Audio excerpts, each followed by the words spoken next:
ที่แคทไวอ่ะนี่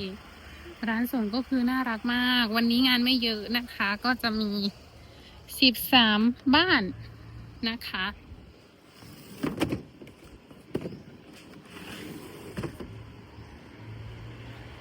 ก็จะเป็นจากน้อน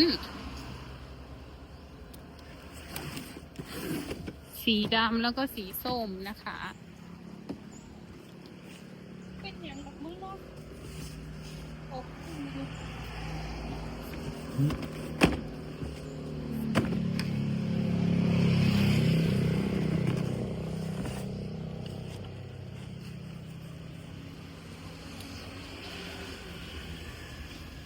13นะ